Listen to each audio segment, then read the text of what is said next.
Bem-vindos ao BLT, Bíblia, Literatura e Teologia. Se a Bíblia é o nosso alimento, uma excelente teologia acompanhada de uma boa literatura é o alimento, é um momento gostoso para termos uma vida devocional ainda muito mais prazerosa. Estamos falando do Sermão do Monte e das bem-aventuranças principalmente. Vamos para a primeira bem-aventurança, que está em Mateus capítulo 5, no verso 3, quando Jesus fala: bem-aventurados os humildes de espírito, porque dos tais é o reino do céu. Só para lembrar, um momento aqui, você pode ouvir o BLT pelo YouTube e também via áudio nas plataformas de podcast Spotify e Deezer. Quer nos acompanhar? Então se inscreva, marque aí então suas curtidas e nos acompanhe no BLT, não somente no BLT, mas em todas as plataformas que temos tanto de vídeo quanto de podcast. Um pequeno resumo sai também pelo Instagram através do Reels. Então vamos lá. Quando Jesus fala bem-aventurados os pobres de espírito, nós, é claro, temos que pensar qual é o conceito do pobre e o papel do pobre dentro da sociedade do povo de Israel. Ali nós temos que pensar em duas questões. A primeira questão é que pobreza no Antigo Testamento e na época de Jesus era diferente do conceito de pobreza que nós temos hoje. Porque a pobreza hoje ela é catalogada como a privação de um indivíduo cujo bem-estar é inferior ao mínimo que a sociedade é moralmente obrigada a garantir. Isso é um conceito da própria Organização das Nações Unidas. Hoje é isso, mas esse conceito de pobreza, na verdade, era o conceito da vida corriqueira na época do Império Romano, na época da Idade Média, na época, boa parte da Idade Moderna, até menos de 100 anos atrás. O que nós temos hoje, que nós achamos hoje que a classe média, na verdade, é uma construção de tempo recente, nem sequer uma questão historicamente atingida na sociedade. Na verdade, a sociedade sempre foi, de um jeito ou outro, foi muito pobre. Uma diferença entre ricos e pobres extremamente absurda em algumas ocasiões. Esse é o primeiro aspecto, entender que pobreza no Antigo Testamento, no Novo Testamento, era muito diferente do conceito de pobreza que nós temos hoje. Porque o conceito de pobreza ele muda de acordo com as circunstâncias de cada nação, de cada país, e isso é importante também de saber. Essa é a primeira questão. E isso nos leva ao segundo aspecto. O pobre, no Antigo Testamento, ele dependia não de uma assistência social do Estado, mas de uma assistência social da população. Nós vemos isso na lei. Na lei, visto que a sociedade de Israel não era uma sociedade monárquica nos seus inícios, era uma sociedade mais tribal, uma sociedade mais, era como uma espécie de confederações de tribos unidas através de um vínculo comum que era a fé, a unidade da fé.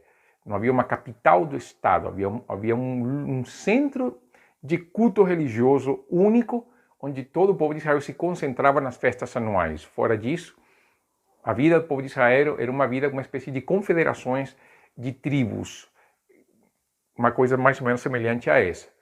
E quando nós pensamos nisso, então a dependência do pobre era com relação aos seus irmãos da população. Nós vemos isso na lei, quando se falava do cuidado que deveriam ter as pessoas no momento da ceifa, dos plantios, eles não poderiam ceifar nem colher todos os frutos da sua lavoura. Eles deveriam deixar propositalmente para a viúva, o órfão, o estrangeiro, o pobre. Ao mesmo tempo, as questões de empréstimo eram empréstimos sem juros, e quando havia um penhor, as pessoas deveriam devolver o penhor ao pobre antes do fim do dia, porque ele ia usar com certeza isso para seu sustento ou para seu abrigo nos momentos de frio. E a cada certo tempo, a cada 49 anos, acontecia o ano do jubileu, no ano 50, as dívidas eram canceladas, as propriedades voltavam a seus primeiros donos, tudo era tranquilamente cancelado. Então, quando nós pensamos dessa maneira, nós vemos, por outro lado, também na própria lei, todo israelita tinha direito a uma moradia hereditária.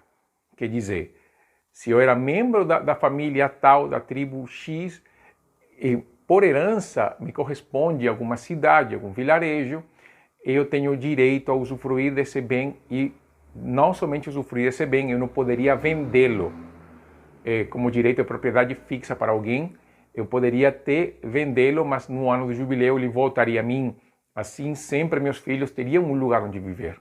Meus filhos, a descendência do meu filho, todos eles teriam um lugar onde viver. Então, assim, pobreza no Antigo Testamento existia, mas a responsabilidade individual de cada membro da casa de Israel era grande, ao ponto que o pobre, mesmo sendo pobre e tendo poucos recursos, ele não era impedido do culto ao Senhor.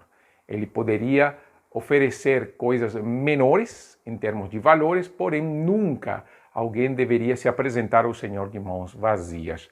Então sempre havia esse cuidado, o sustento das pessoas diário para que as pessoas pudessem sustentar também a casa do Senhor também com frequência. Esse é o conceito importante da pobreza no Antigo Testamento. Isso é chave, porque quando na Bíblia Jesus fala bem-aventurados os pobres de espírito, o conceito de pobreza no Novo Testamento implicava a total dependência da sociedade. Pobre é aquele que não tem como se sustentar, não tem como subsistir fora da ajuda da sociedade. Até certo ponto, alguns acreditam que essa palavra pobres tem a ver muito com mendicância. Por quê? Porque a pessoa pobre não tinha como se dar esse meio de sustento, ele não tinha como sustentar-se a si mesmo, não tinha como subsistir. Dependia muito, então, da ajuda dos outros. Por que Jesus, então, fala bem-aventurados os pobres de espírito? É claro que Lucas vai dizer vossos pobres, ele suprime a parte de espírito. Mas por que Mateus, nas palavras de Jesus, escrevendo as palavras de Jesus, o próprio Jesus fala bem-aventurados os pobres de espírito? E todo esse conceito de pobreza, na época de Jesus, nos ajudava a entender, então, o que Jesus queria dizer.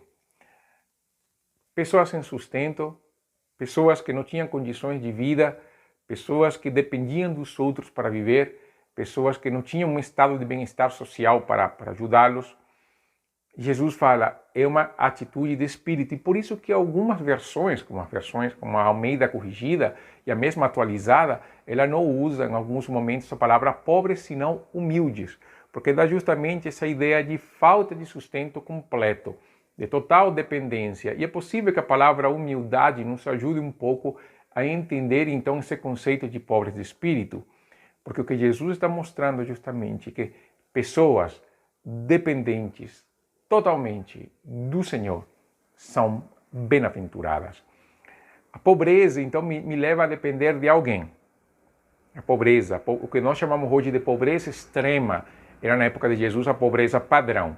E quando nós pensamos nisso, nós sabemos que essas pessoas não têm como, através do seu próprio esforço, não têm como acessar meios de aumento da qualidade de vida, eles precisam de ajuda para chegar lá. Jesus fala, nós devemos ser assim, espiritualmente nós devemos ser assim, e isso nos torna bem-aventurados. Porque quando eu entendo que sou um pobre de espírito, quando eu entendo que sou humilde de espírito, eu não dependo de mim mesmo. Eu não posso, então, me apresentar diante de Deus e dizer, Senhor, a minha justiça, as minhas mãos, as minhas obras, a minha fé vai me salvar. Porque eu tenho que reconhecer justamente o contrário. Senhor, apesar de quem eu sou, apesar das minhas obras, apesar da minha fé, apesar de tudo que eu possuo, nada disso é de valor. Nada. Nem fora do Senhor, nem dentro do Senhor. Nada disso tem valor. Quando eu sou pobre em espírito, eu reconheço que tudo o que eu tenho, todo o esforço que eu faço, toda a vida que eu invisto, todo o tempo gastado em as coisas que eu faço, quando eu apresento isso perante o Senhor, isso é nada. Por quê? Porque ele está contaminado pelo pecado. Ele está cheio da minha vida, do meu egoísmo, do meu egocentrismo, do meu desejo de aparecer, de receber o louvor das pessoas, de ser justificado perante os homens. Mas isso me invalida diante de Deus, porque o pecado mancha tudo aquilo que eu faço ao ponto de torná-lo indigno, impuro na presença do Senhor. Isso é importante pensá-lo, porque quando nós vamos então e compartilhamos de Jesus às pessoas, às vezes nós mesmos também temos essa coisa de dizer, isto aconteceu porque eu fiz, isto aconteceu porque eu criei, isto aconteceu porque eu falei. E nós esquecemos que tudo que nós somos e tudo que nós temos pertence à graça de Deus. Toda a nossa vida é uma dádiva de Deus. Tudo o que nós produzimos, tudo o que nós realizamos é por causa da boa mão do Senhor sobre nós. E nós temos que entender que nós dependemos do Senhor em todos os meios. Dependemos do Senhor em meios de sustento, dependemos do Senhor do ar que respiramos, dependemos do Senhor da comida que comemos, dependemos do Senhor da água que bebemos, dependemos do Senhor do amor que damos e recebemos. Na nossa dependência do Senhor, ela é completa e total. Mas Jesus, neste texto, não está falando de um reconhecimento somente daquilo que nós podemos receber da boa mão do Senhor.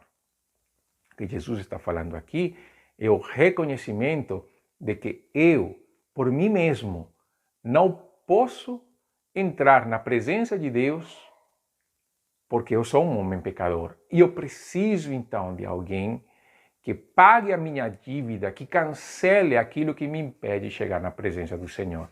E aqui entra a pessoa de Jesus. Jesus, aquele que, como Paulo fala aos Coríntios, sendo rico se fez pobre por nós, para que nós sejamos enriquecidos nele.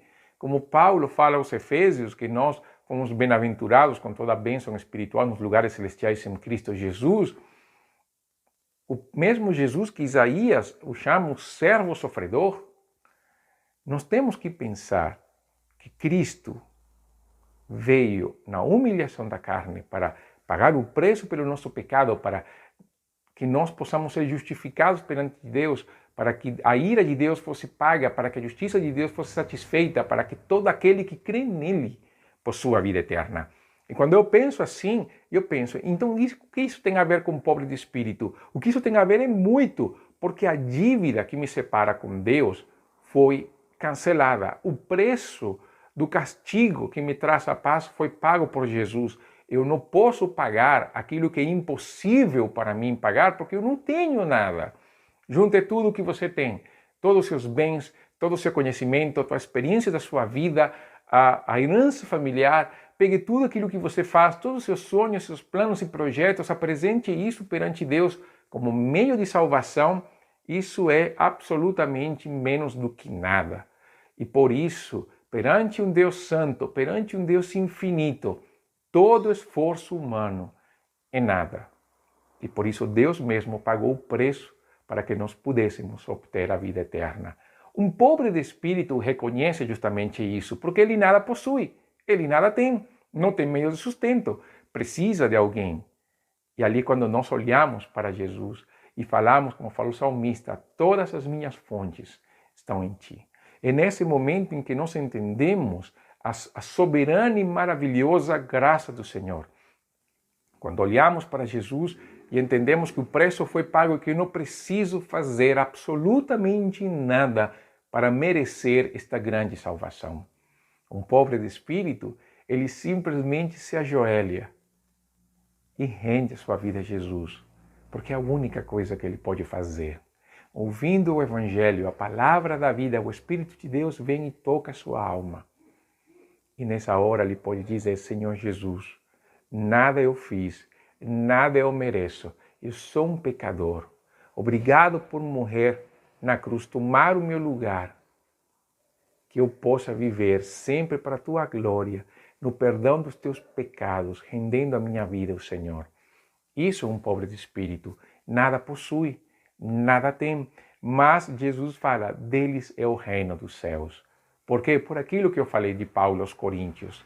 Em Cristo fomos enriquecidos, aos Efésios com toda a bênção espiritual. O Pedro fala, nós somos agora real sacerdócio, nação santa, povo adquirido por Deus, mas não como uma situação de orgulho, de vanglória, de pensar, agora eu sou cabeça e não cauda. Não tem nada a ver com isso. Tem a ver justamente no entendimento de que tudo isso, na verdade, é o resultado da graça de Deus. Ali não há mérito, não há esforço humano. O que eu vou fazer? É viver na gratidão eterna pela obra do sacrifício de Jesus na cruz. Eu vou viver de tal maneira que eu glorifico a Deus por aquilo que eu faço, e como filho da casa, agora justificado, adotado, renascido, regenerado, sendo membro da família de Deus, eu vou viver completamente para o louvor da sua glória. E eu vou experimentar essa alegria do Senhor e essa paz que está acima de todo entendimento. E eu posso dizer nessa hora, o viver é Cristo. Essa é a importância de ser um pobre de espírito, e por isso que Jesus fala que é bem-aventurado. É bem-aventurado porque ele vive uma realidade completamente diferente dos outros. No mundo que se procura a vanglória, no mundo que procura o bem-estar próprio, que procura ser feliz, a pessoa encontra a sua felicidade não em si mesmo, mas naquele que se fez homem e morreu e tomou o nosso lugar na cruz. Bem-aventurados os pobres de espírito, porque deles é o reino do céu. Bem-aventurados aqueles que encontram toda a sua plena satisfação e vida em Deus, toda a sua realização em Deus e não em si mesmos. Porque nessa hora eles confiam na graça do Senhor e são salvos pela graça. Essa é a primeira bem-aventurança.